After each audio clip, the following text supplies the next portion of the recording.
Hello and welcome to the 301st episode of the MHG podcast.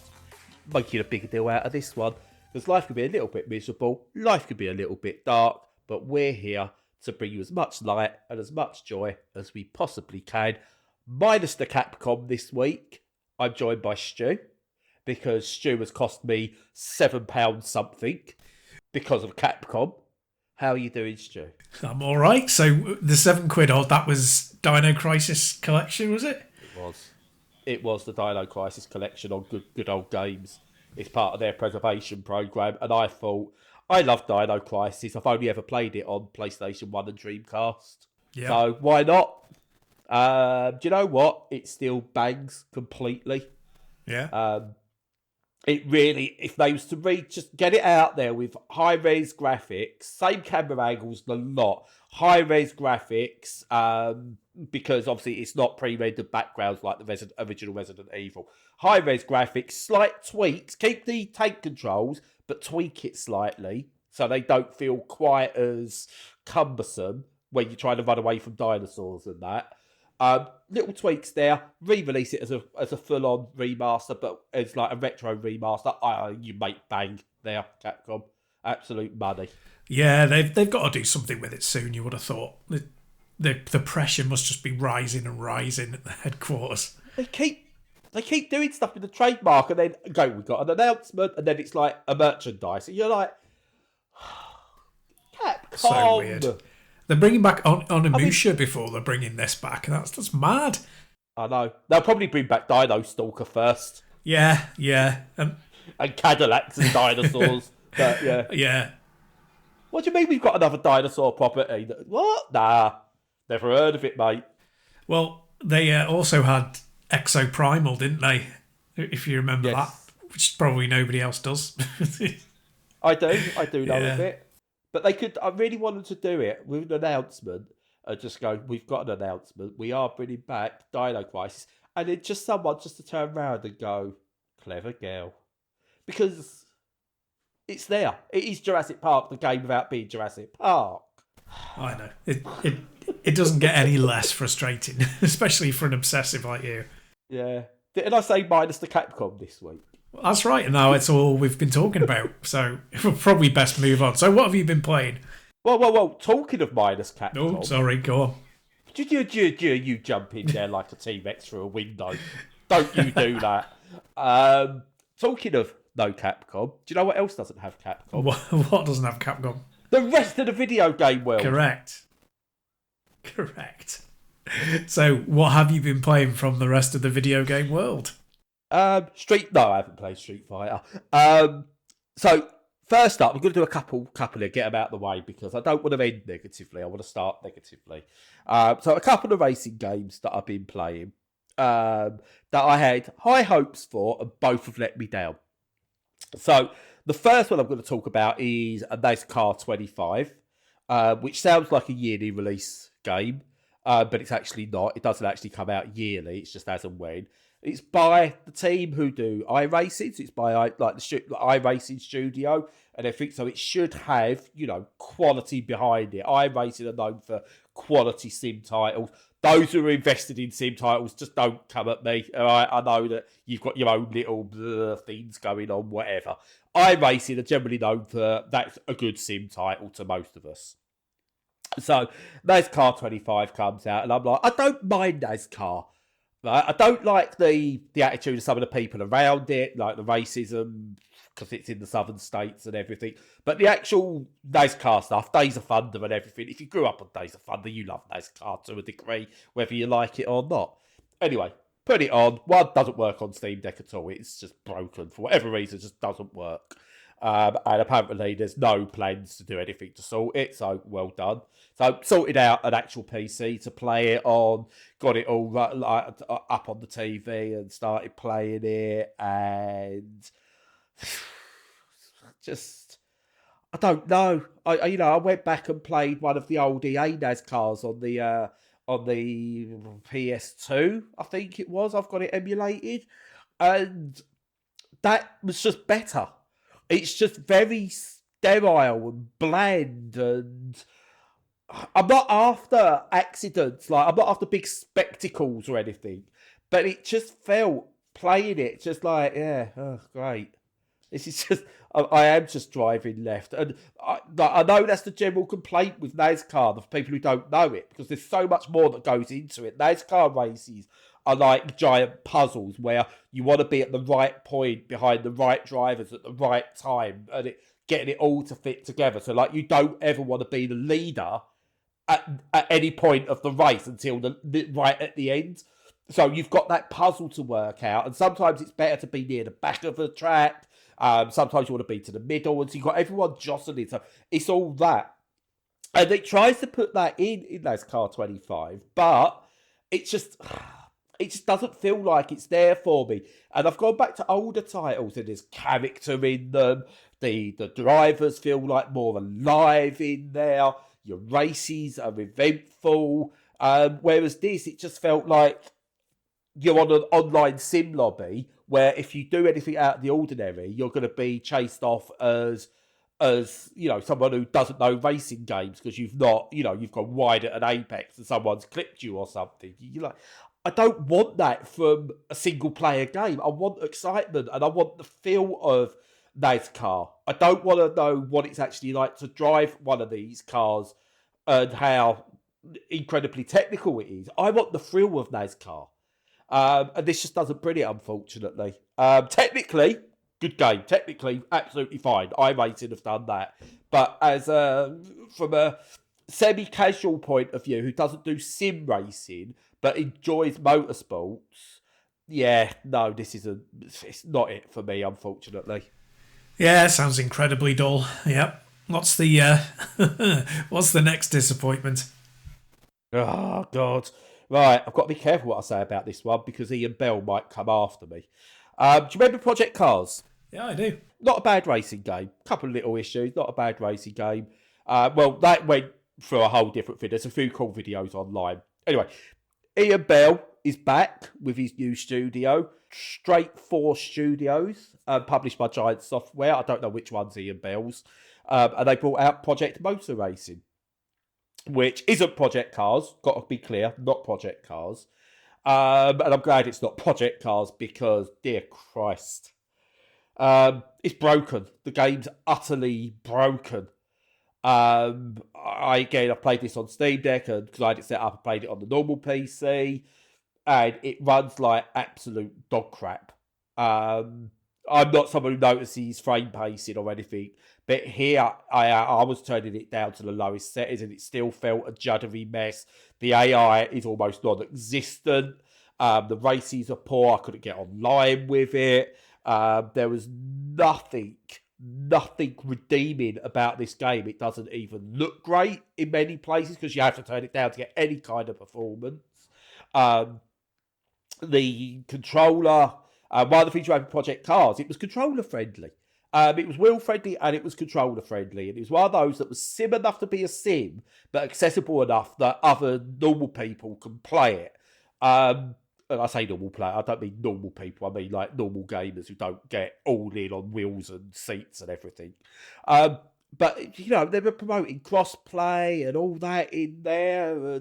But it's all well and good having all this. If the game actually works and feels fun to drive, it's just got nothing to it whatsoever. But apparently, and this is what really gets on my nerves, and why I was going to try and find the redeeming qualities like I did with Rensport the other week, because I said that's like fun to drive, not a good game, fun to drive. I can't even find that with this because there's a people who criticise it. Ian Bell's kicked off on Twitter at people telling them you're not playing it right, you're doing no. If you've got people telling you here's issues with your game, and this is it, and there's more than one voice, and it's not just one singular voice. You don't tell them they're wrong. You've got to look at what's up with your game. When you've got people who know these systems inside out and have played these games, have got YouTube channels dedicated to these sorts of games, and they're going, this is wrong, this is wrong, this is wrong, this is wrong. You listen, because they are experts at the end product. You might be well known for making them, doesn't make you the expert of what people enjoy. And it's getting mostly negative on Steam. I think there's a few plant reviews in there. And you know, a couple of people say it just needs more work. No, this needs taking out the back and shooting. It is dreadful in every way, shape, or form. And you know me, still, I don't like going all in on games, but no, this is awful. So an 8 out of 10? Yeah. Sounds fair. Oh, yeah. We don't do the whole Steph Sterling. Oh, by the way, Steph Sterling's back online. Done a video recently calling out AI slop. But anyway, we don't do like the worst games of the year awards. This would be up there. Yeah, it sounds like it could be top of your list, to be quite honest. I'd have to look, but yeah, it's the one that's made me most angry. Because I would had such high hopes for this. Because I really want another Project Cars style game that I can get into, and there's none. Grim. Yeah. Yeah. Oh, well. I'm assuming you got some better stuff lined up for us in a little bit. Oh, I have. I will have. But what have you got, Stu? Well, I've been playing something that I've been looking forward to for quite some time, and I've been playing for quite some time now because I got the code ages ago, and that's Marvel Cosmic Invasion. And yeah, which is the scrolling beat 'em up in the vein of Final Fight, which we might have talked about a little bit last week. And Never heard of it. No, nobody's ever heard of that one. It's completely obscure. But yeah, it's a scrolling beat 'em up, and you play as various Marvel characters. So Wolverine, Venom, Storm, Jean Grey, all sorts. Other one. Yeah, that one. The other one, the green one. The man in the Iron Mask. That one, yeah. Squidgy Man, all those, all those characters, all those famous characters. The green thing. The green thing. Yeah, all those. It's just laden with them. But yeah, no, it's got all, it's got loads of very well-known characters in it, a wide roster to play from. And the way that it just sort of tries to differentiate itself is you have swappable characters, much like the Marvel games by Capcom. I swear to God, I'm not deliberately talking about Capcom all the time, but let's take a bit like Tekken Tag Tournament. Yeah, okay, it kind of, yeah. No, go on, carry on. But yeah, so you can swap in and out at any time, and it doesn't cost anything. You're encouraged to use two characters and to sort of blend their abilities, and so the characters are sort of different from one another in significant ways. Superficially, it doesn't look like it, but actually they are. So, obviously some of them are slower than others. Some of them are little speedsters running around. Some of them are more powerful, and some of them are, more agile and all that. But they have quite a different move set. Some of them, you have a block or parry button, and some characters block and some. No, I've got that completely wrong. You've got a dash and parry button. Yeah. So it's like a dodge move. So some characters you can just, you can use that as much as you like, just get out of the way. And some you've got to use very, very good timing to parry. It's more sophisticated to use parry, but it's sort of better overall because obviously it does damage. Most of the characters, when they parry, either do damage or do a setup for you to do damage. So that's very handy. And one very, very big difference between this and a lot of these games is that not every character has a throw move, which is very unusual for a belt scroller. So you have to pick carefully, as well as the fact that some have projectiles and others don't, and some can fly and others can't. So they're very well balanced across the piece. There are some that you won't like as much as others, and that will vary from person to person depending on your playstyle. But as you can switch between them, that's fine. You'll also have to make sure that you've got a properly good balance and mix of their abilities, because there are bosses who are funky little buggers who they can only be beaten a certain way, or only beaten sort of comparatively easily a certain way, and you really need to have one of them will need to have a throw move, some will need to have a grab move, and so that's very clever. The graphics are very good. I'm not sure they quite reached the heights of Shredder's Revenge, which was their previous beat 'em up game. They're really nice, but there's a kind of elephant in the room about them, which is that it's really trying to ape. And I've mentioned this before. I think when we were talking about the demo of it that I played, it's trying to ape the X-Men Konami beat 'em up in several ways, which is fine. It's not one of my personal favourites, but it's solid. But it has a lot of nostalgia value for people, so they've kind of copied the look of them quite closely. Although the characters are more chibi, more compressed, more cartoonish in a kind of fun way, rather than a kind of, I don't know, slightly more mature way. I don't know how you describe it really, but they look close to the Marvel superheroes brand, that like toy brand they did. Yeah. They edge more towards the Capcom look than they do the Konami look. But it's still more of a... The way that it plays is, although it's more sophisticated than the Konami game, it ultimately is very similar in that you get a lot of enemies on screen. A lot of them are similar enemies. There's not many mixed up at once. And it's about dealing with large crowds of these enemies that you recognise from the comics and movies and stuff. All that's fine. It's got a big Capcom influence as well, because it's got a lot of the animations and moves are stolen directly from the Marvel vs. Capcom games and the X-Men and Marvel superheroes and all that. And in a kind of nice way, although it's clearly not just an homage, it's like totally ripped off, which is fun enough. If you're not going to beat it, steal it. Yeah, quite right. So they've done that. They've stolen it wholesale. It plays very well. It's quite... it's midway between being straightforward beat 'em up and being a technical beat 'em up. Some of the ways that you deal with the crowds and deal with everything that's going on, with it forcing you to use both characters and use the airspace quite well, means it's a little bit more technical than you might expect. But it's not overwhelmingly technical. You're not having to look at frame gaps and grabs and iframes and all that sort of stuff. It's more straightforward than that to play.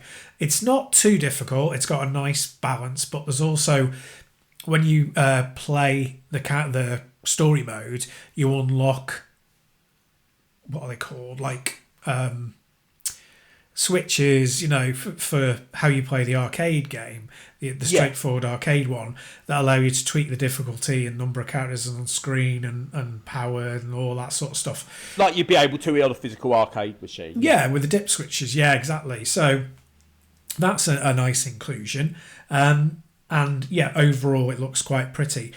It's not perfect. It doesn't quite hit the heights that I'd hoped.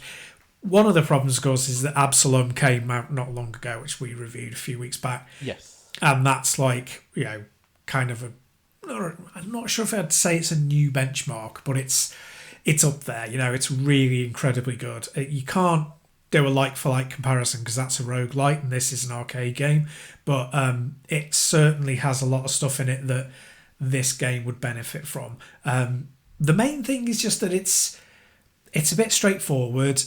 It doesn't quite lean enough into the need to have two different players, and I think it's because the controls and the move sets are not massively thrilling. They're fine, they're good, but they're not tweaked and toned to perfection.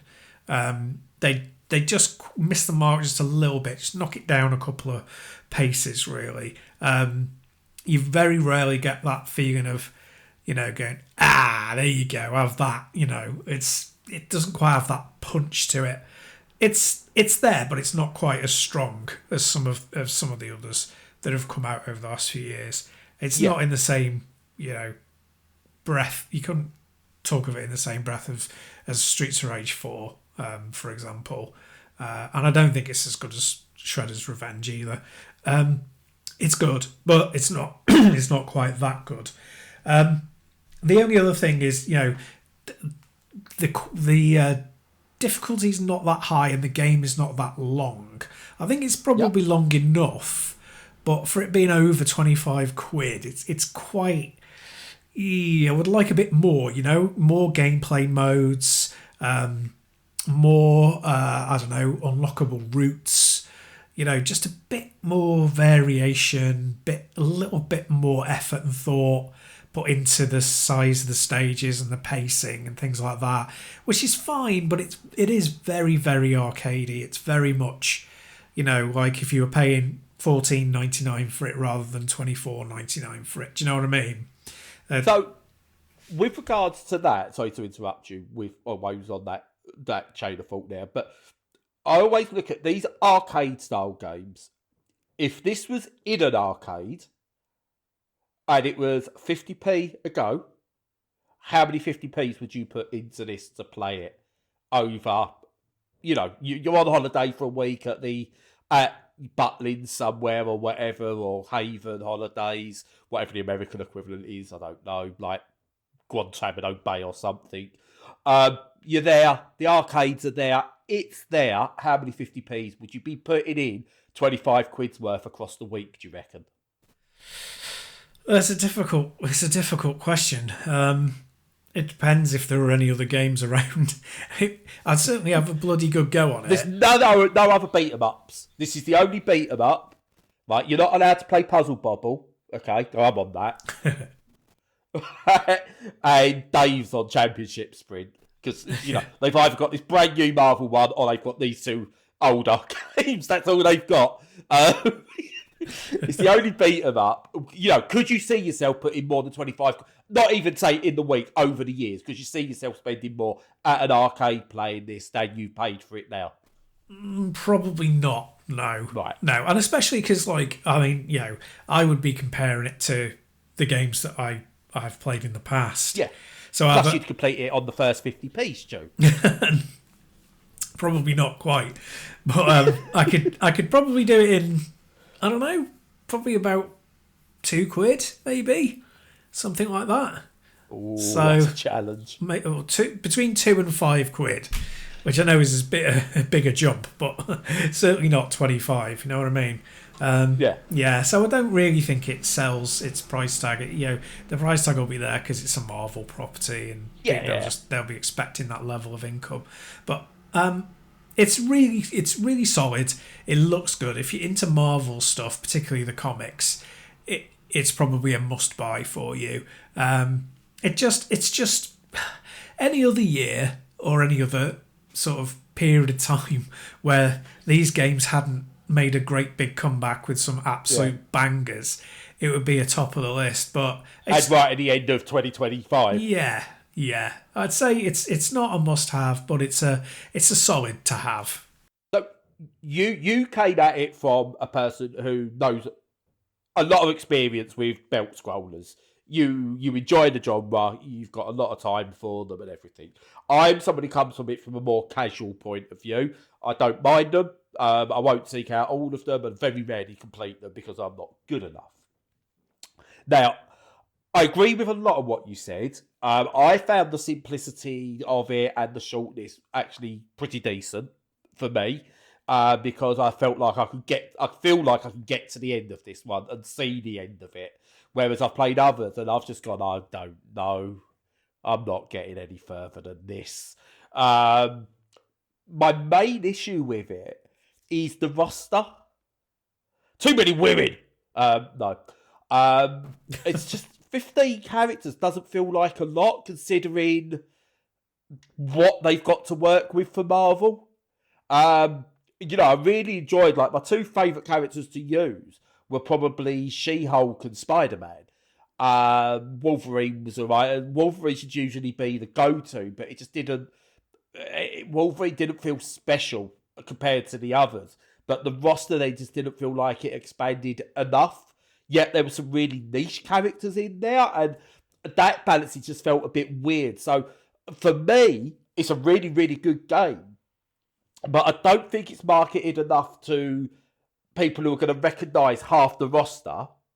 And it's not marketed enough to experts, and I will call you an expert, Stu, in the genre either. So it's kind of this weird middle ground that doesn't reach out enough to either side, and it maybe needs a bit more of that. But what I played of it was, I found it a lot of fun. I really enjoy playing it. Oh yeah, don't get me wrong, it is a very good game.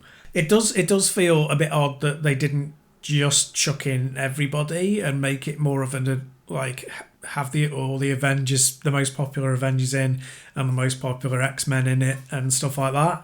And also they feel a little bit hamstrung by it being a kind of classic.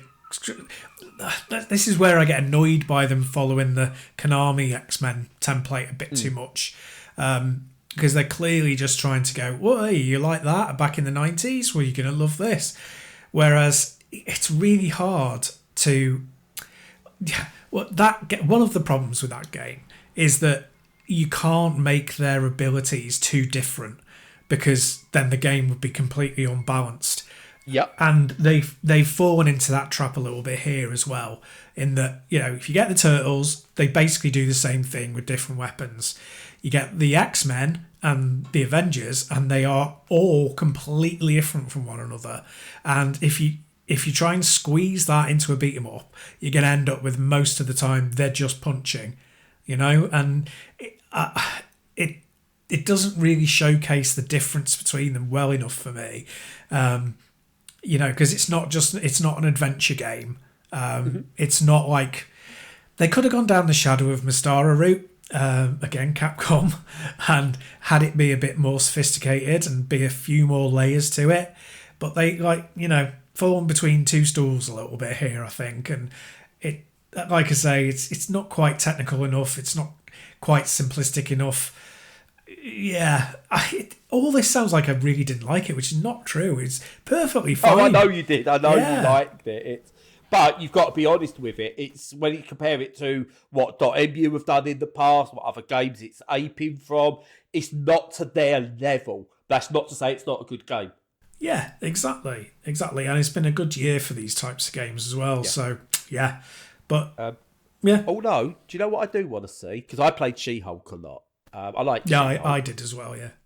Mainly because, see, this is where I know she is, but my Tatiana Maslany, who was in Orphan Black. I absolutely fucking adore her in Orphan Black. So anything she's in, I will like. So yeah, She-Hulk, I really like the TV series. Do one, weirdos. Yeah. I want to see Streets of Rage X Phoenix Wright with She-Hulk as the main, everything. Yeah, that'd be fun. It would. Because it's her. You can build that game around it. Anyway, that's just an off-the-cuff fault. Oh, right, that's it, is it? Oh, right. Yeah, just make that game. Not used to, obviously. Someone. No, I mean, to cap it off, I suppose I'd say there are some dirt cheap now, brilliant games. And I'd say, Absalom won't be cheap yet, but it's the best of this type of the year. So that should be what you're primarily spending on. If you haven't got the money for that, I would really recommend either, if you've not played it, Streets of Rage 4, which is one of the best of all time, or Double Dragon Gaiden from a few years ago, which will be dirt cheap and is absolutely amazing. So yeah, but if you're into Marvel, then yeah, just get it. And it comes to something when we're talking about a game, we're having to pick out negative points, but it's still probably better than so many other games that are released. That's the quality we're talking about with this genre now, I think. It is, yeah, and it's a good developer.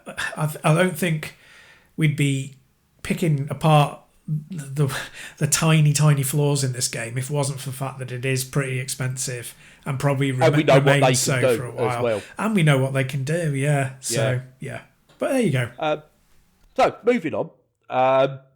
One of the games I want to talk about, I think, is one of my surprise games of the year.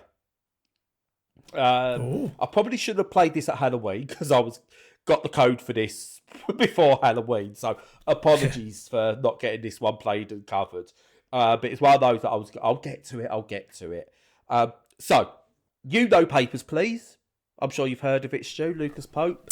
Yeah, I've played it. A very good game. Course, yeah. Fantastic game. You've got to decide who's allowed in the country. And it's obviously play it. It's dark and deep and amazing. This isn't that, but just that general idea of you need to identify someone to decide whether they can do something or not. So you're in. This is called. Sorry, I should explain what this game's called, shouldn't I? It's called No, I'm Not a Human. Yeah. And basically, something's happened in the world. There's been a cataclysmic event that's causing basically people to become shells in a way. I think they're called Taken in the game. And basically, visitors, sorry, not taken, visitors, they're visitors. So it's like feels like it's maybe some kind of alien thing or invasion of some kind, but you're left in the dark, you don't really know what's going on. You get told by a friend in your apartment block who goes, I'm going to stay with someone to get out of here. Here's some tips, like you never want to be left alone, but be careful who you let into your apartment. You're like, oh, okay, what's all this about? And that's all you get told. So people start knocking at your door at night and there because you can't go out in the day because the sun gets that searing that you die, essentially. So you can't go out in the day. It's only at night movement happens now. So people start knocking at your door and they go, oh, no, I've got to go. I've got to stay with someone or this has happened. I was chucked out of this place. You got to listen to their stories and decide whether you let them into your apartment. I might say flat a few times because I am British. So you got to decide whether you let them in, and then you sort of like you let them in, and you let a few more in. You might turn some away. You go to bed, and then the next day starts, and you get a news report that goes, "Oh, we've got news report of visitors doing this. We one of them was captured, and we've learned about them that they've got bright white teeth. All visitors have bright white teeth." Perfect teeth. So like, then you can go around talking to the people you let in, and you can ask them questions, and then you go, I need to check something. Can I look at your teeth? And they'll show you your teeth. You'll see ones who have got like dodgy teeth and stuff like that. So like, oh, you must be fine. Then you get one who's got really nice teeth. You've then got to decide, right, have they just got nice teeth because they got nice teeth, or are they a visitor? And you'll go, oh, where'd your teeth come from? And they're going, oh, just when it all happened, I'd been to the dentist and stuff. And so, I just had like veneers or whatever. So you're like, are you telling the truth? Are you not? And your decision is, do you basically let them stay or do you murder them? And the game just builds from there. It's a game that questions your sanity because you've got to decide. It never just outright says, oh, this person is clearly a visitor. This person is clearly human. And here's the triggers that tell you. There's always doubt in the questioning. And not it's going, oh, this is you're reading it, you're going, I don't know. But their backstories are done in such a way that you actually care if you get it right. It's not just, oh, I'll blast this one in the face. If it's wrong, it's wrong. You don't want a human to die because they feel like it as well. And the visitors seem to be, the more it further gets into the game, the more they're learning about human behaviour, the more they can integrate. So all of a sudden, you're looking at, here's the bits. What does it mean?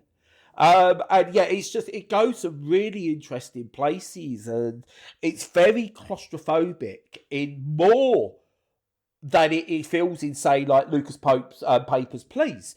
Because even though you're stuck in a booth here, it feels like a wider world, and you've got that thing. Here, it's you in your apartment with access to about 5 different rooms. In which you've let these people in and they're in these rooms. And if you've made a mistake, that's it. What's going to go wrong? You get radio snippets. You can use the phone. You get, some of them will offer you things to come in that you can use. And it's a really, really intriguing game. And I slept on this for a couple of months. And I really, really wish I did it because everyone looks creepy as well. It's not a case of, oh, you can tell a human, you can tell. Everyone's got a creepy look. Everyone looks run down because of what's going on in the world. And it's just so well put together that it's really, really good. And it needs to be played. Yeah, has it just come out of early access or something? Because I think I saw it early in the year. Couldn't tell you. Yeah, but I honestly don't know. So, I think there are similar games to it, or it might have had a little bit of a little bit of pre-marketing or something, or done some rounds. But this came out of the blue for me. I didn't know about this, so I don't know. Well, anyway, yeah, no, it looks excellent. I have been tempted to play it. How long does it take if you on a sort of ordinary run? Can you play it? I don't know, because this is me, because I don't like offending people in real life or saying things wrong in real life. Because I'm doing this in the game. I'm like, I've asked this person yesterday about their teeth, and they was a bit upset about it, and now I've got to ask them about their fingernails. Do I want to upset them? And I'm doing that in games, and what should take about 10 seconds is taking me about 5 minutes of deliberation. But I reckon you can get a good few hours out of it. Cool. Yeah. No, I might pick it up at some time in the future. Yeah. Yeah. Do it.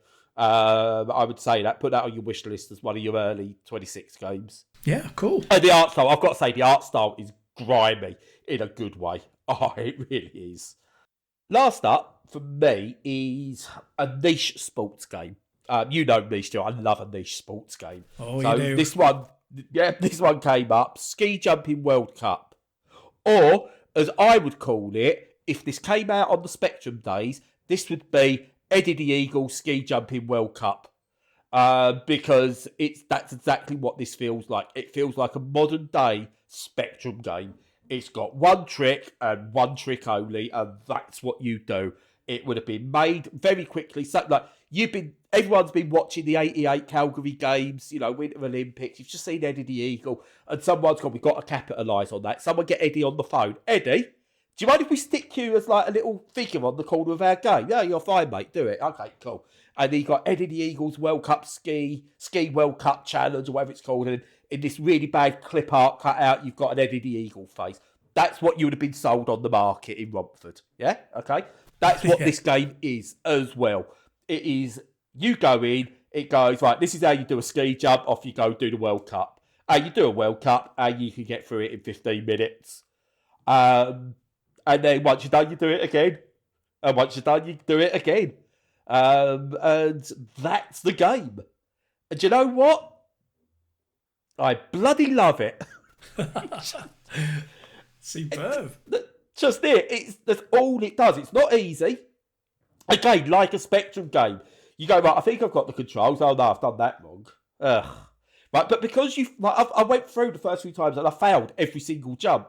But it only took me 7 minutes. I was like, I'll just go back and do them all again and do the entire 15 event World Cup. I've done one of them, but I can't remember how I did that. So it's literally like playing what you would play a Spectrum game without the instructions. And the only thing is to ask me, do I want to use a keyboard or Kingston joystick? But honestly, it's really really well done. It's really simple. It's 3D graphics on a 2D plane. You can do other camera angles if you want, but you get there, you press a button to start your jump. You're meant to read the wind and stuff. I didn't bother. You start your jump, you press a button at the end to get a decent takeoff. You then keep balanced in the air, so that using the wind resistance, or just guess. And then you've got, basically, you can either press 2 buttons to land safely, or a single button to do a timed 1 foot landing, which apparently in ski jumping parlance gets you extra points, and that's what matters, I think. I don't know. There's a points and there's a distance thing, and I don't know which one actually matters because it doesn't really explain it. But you're not playing it because you want the realistic ski jumping experience. You just go, yeah, this is cool. I like it. And it's £3 something.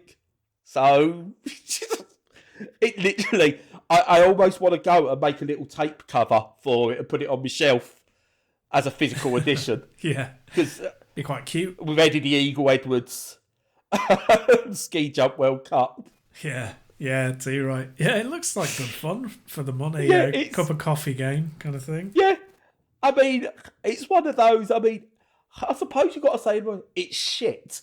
Because that's all, there's no modes. You're like, there's no modes to it. It's only got this one thing. I do like, there's a World Cup. You can create custom World Cup, which is just using all the World Cup tracks. So the custom World Cup thing, I don't know why that's even there. And a single jump. You can do a single jump on any of the tracks. But that you're doing that for about 30 seconds. You might just go and do the World Cup for 7 minutes. Yeah, why not, eh? Yeah. And then just be rubbish at it even after a few hours because you still can't quite comprehend how it works. But more niche sports titles. Please. More of this. Definitely. I want more niche. Definitely. Yeah. Not niche, because that's a whole different ball game. Yes. He'll talk to you about your mother and stuff, I think. Or was that someone else? I don't know. Yeah, that's Freud. Which one was Are You in Love with Your Mum? Freud, that's it. Weirdo.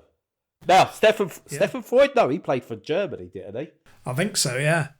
But Freud Ski Jumping World Cup, now that could be an interesting game. You do your jump, you do your interview afterwards, and you have to ask existential questions about your relationship with your mum and dad. Yeah, and why your skis are so long and what that means. Yeah, what, you compensated? I don't know, Freud. I just wanted to jump. Yeah, didn't he have like an affair with his 14-year-old cousin or something? I don't think he's some moral bastion or anything. I take you mean Freud, not Stefan Freud. Yes. I don't know. But yeah, two fantastic games, games from me. And I think mileage may vary depending on your experience and are you burned out a bit, I think, with your one. So, yeah, we're coming to the end of the year, Stu, which means we've got to start deliberating. I know, right? I know. Yeah. Well, you've got more deliberating. Mine's what comes second. Yeah. Yeah. No, I'm getting there. I think my list is pretty much there. There's a couple of games I've really, really got to try and squeeze in to see if they're part of the running, but just squeeze them in. Yeah. I mean, we're not strict. No. But yeah, I'm looking forward to doing the list as ever. Yeah, it's another good year. It really is. It just keeps. We say this quite regularly. It's improving. Just in the last couple of months, you've got to look at monsters are coming. I've got Xenopurge I've got to talk about, by the way, which is really good. That Ski Jumping World Cup, which is just a stocking filler game, is absolutely outstanding. You've got your Marvel Cosmic Invasion, which is good. Old School Rally's just come out. What's that one I was playing recently that I really like? Sectori, which is absolutely special. And I think had that come out earlier in the year, would have been in some many discussions and got a lot more fanfare. And that's just in the last couple of weeks. It's where we've had years where you're struggling to pick 10. Yeah, I know. It's been great. I'm considering. I can't believe you're going with Assassin's Creed again, Stu. So predictable. Either that or FIFA. Yeah. Yeah, it's not called that anymore, though. No. EAFC. Oof, God. Awful. It's even worse. Yeah, I think we should definitely wrap it up there before I start getting upset. Yeah, and you start having to buy DLC packs and everything and monetised. So gross. Yeah. So if you want to listen to us next week, just drop us 20 quid and we'll send you some stickers. Pay to play, definitely.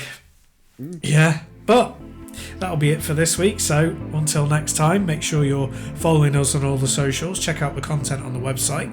Make sure that you join us on Discord to chat if you fancy that. And until next time, stay safe and stay sane.